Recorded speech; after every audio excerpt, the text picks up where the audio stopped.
আসসালামু আলাইকুম দর্শক, গত বৃহস্পতিবার আমাদের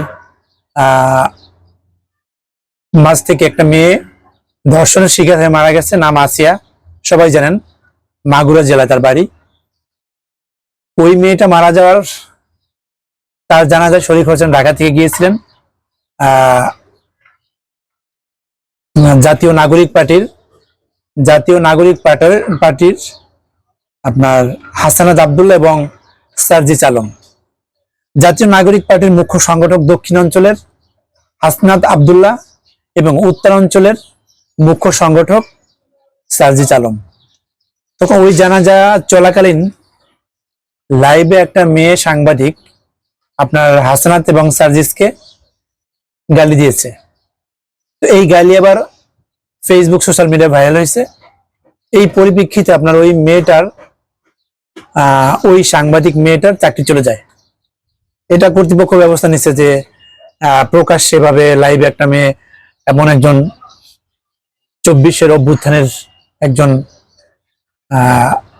বীরদের এভাবে গালি দেওয়া, তুচ্ছ তাচ্ছিল্য করা, এই হিসেবে চাকরিচ্যুত করা হয়েছে। কিন্তু এই চাকরিচ্যুত করার পিছনে নানান কথাবার্তা, কারণ হাসানাত সার্জিস এরা কিন্তু স্টার বলা যেতে পারে, আর স্টারদের মানুষ নানান রকম সমালোচনা করবে। আপনি যেমন খালেদা জিয়া, শেখ হাসিনা, তাদের মানুষ সমালোচনা করে, কিন্তু সমালোচনার ভিতরে রগব থাকে।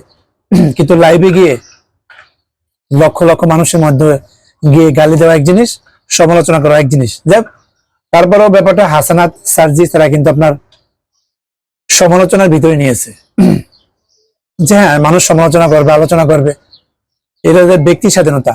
আর এই ব্যক্তি স্বাধীনতার জন্যই আমরা এই 24-এর অভ্যুত্থান হয়েছে বা ঘটিয়েছে। এখন কথা হলো, সোশ্যাল মিডিয়ায় ভাইরাল হওয়া সেই গালির প্রেক্ষিতে যে চাকরি চলে যাওয়া মেয়েটার, এর পক্ষে বিপক্ষে নানান মত। কিন্তু হাসনাত সার্জিস কিন্তু এই মেয়েটার পক্ষে। তারা বলছে যে অনতিবিলম্বে এই মেয়েটার চাকরি ফিরিয়ে দিতে হবে। কেন তার চাকরিচ্যুত করা হলো, এর জন্য ওই কর্তৃপক্ষকে জবাবদিহিতা করতে হবে। দেখেন, বাংলাদেশে যে গণতন্ত্র প্রতিষ্ঠিত হবে তার পূর্বাভাস এটাই, যে হাসানাত সার্জিস কিন্তু ওই মেয়েটার পক্ষে, তাদেরকে গালি দেওয়া হয়েছে, তারপর হাসানাত সার্জিস এবং তাদের পক্ষে দাঁড়িয়েছে, এই মেয়েটার পক্ষে দাঁড়িয়েছে। কারণ তারা আপনার ব্যক্তি স্বাধীনতার বিপক্ষে কখনো দাঁড়াবে না। নানান মত থাকবে রাজনীতিতে, নানান মত থাকবে, বিমত থাকবে, দ্বিমত থাকবে। তাই দ্বিমত আপনার আমার ব্যক্তি স্বাধীনতা হরণ করার জন্য তোমরা যুদ্ধ করে নি। হাসানাত সার্জিসের কথা হলো যে ব্যক্তি স্বাধীনতার বিপক্ষে দাঁড়াবে না, আমরা তাদের পক্ষে। আমাদের নিয়ে সমালোচনা করুক মানুষ, এটা গণতান্ত্রিক অধিকার, এটাই গণতন্ত্রের সৌন্দর্য। মানুষ সমালোচনা করবে, মানুষ তার মত প্রকাশ করবে পক্ষে বিপক্ষে। এ নিয়ে কিন্তু তাদেরকে হয়রানিমূলক বা তাদের পেশাদারিত্বে প্রশ্ন উঠবে কেন? হ্যাঁ, তবে এখানে আলোচনা সমালোচনা কিন্তু ধরন থাকতে হবে। আমরা মেয়েটা গালি দিচ্ছে এই পক্ষে আমরা কথা বলছি না যে মেয়েটা গালি দিচ্ছে খুব ভালো কাজ করছে, কিন্তু আলোচনা সমালোচনার বাচন ভঙ্গি যেন প্রতিহিংসা না হয়। হ্যাঁ, সে রাজনীতিক একটা আপনার নতুন রাজনৈতিক দল হিসেবে তাদের সমালোচনা করবে মানুষ, কিন্তু সেই আলোচনা সমালোচনা থাকতে হবে শালীনতার ভিতরে, অশালীন না।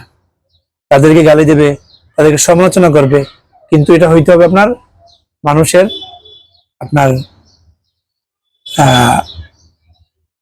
ভালোর দিক ফুটিয়ে তুলতে হবে, খারাপ দিক ফুটিয়ে তুলতে হবে। এটা কিন্তু ভালো। আমাদের যেমন ধর্মীয় একটা ব্যাপার আছে, আর ইসলাম ধর্মে একটা ব্যাপার আছে যে তুমি তর্ক করো উত্তম পন্থায়। এখন আপনি প্রতিহিংসা এক জিনিস, সমালোচনা এক জিনিস। প্রতিহিংসা বলতে আপনি প্রতিহিংসা, যেমন আপনার 24-এর অভ্যুত্থান কিন্তু অনেকেই মানতে রাজি না। হাসানাত সার্জিসকে অনেকে কিন্তু আপনার রাজাকারের বাচ্চা, তারপর আপনার কি ষড়যন্ত্রকারী, বিভিন্ন রকম কথাবার্তা বলে। কেউ বলে আপনার প্রতিহিংসার দিক থেকে। যেমন হাসানাত সার্জিস এই আন্দোলনের মুখ্য ভূমিকা পালন করছে। এখন অনেকের চাঁদাবাজি বন্ধ হয়ে গেছে, অনেকের আপনার ক্ষমতা পাওয়ার কমে গেছে, শোষণ, দমন, নিপীড়ন, গুম খুন কমে গেছে। তো এরা গা জ্বলে যন্ত্রণায় বলতে পারে যে তারা কিন্তু এই 24 অভ্যুত্থানে যারা হিরো ছিল, যারা সম্মুখ যোদ্ধা ছিল, তাদের কিন্তু দেখতে পারে না, তাদের স্বীকারও করে না। তো এই যে জিনিসটা, প্রতিহিংসা এক জিনিস, সমালোচনা এক জিনিস। তো হাসানাত সার্জিস যেই জিনিসটা আপনার সবচেয়ে বেশি আপনার মানুষের নজর কাটছে, সেটা হলো আপনার এই মেয়ের পক্ষে। তারা কিন্তু প্রতিহিংসার মূলক কোনো আচরণ করে নাই, যে মেয়ে গালি দিচ্ছে তাকে চাকরিচ্যুত করা হোক বা তার বিরুদ্ধে আন্দোলন করা হোক। তাকে কিন্তু আপনার আলোচনা এবং সমালোচনা করার রাইটস আছে, এটা বুঝাই দিচ্ছে যে গণতান্ত্রিক দেশ, এই গণতন্ত্রের জন্য আমরা যুদ্ধ করছি, এই গণতন্ত্র প্রতিষ্ঠা করার জন্য আমরা যুদ্ধ করছি। সো মেয়েকে চাকরিচ্যুত যারা করছে তারা মোটেও ভালো কাজ করে নাই, তার চাকরি তাকে ফিরিয়ে দিতে হবে, এই আবদার করছে হাসনাত সার্জিস। তবে আমরা এটার পক্ষে। গণতান্ত্রিক দেশ, সমালোচনা হবে, আলোচনা হবে, কিন্তু এটা হতে হবে শালীনতার মাধ্যমে এবং সৌন্দর্যের মাধ্যমে। আর একটা জিনিস,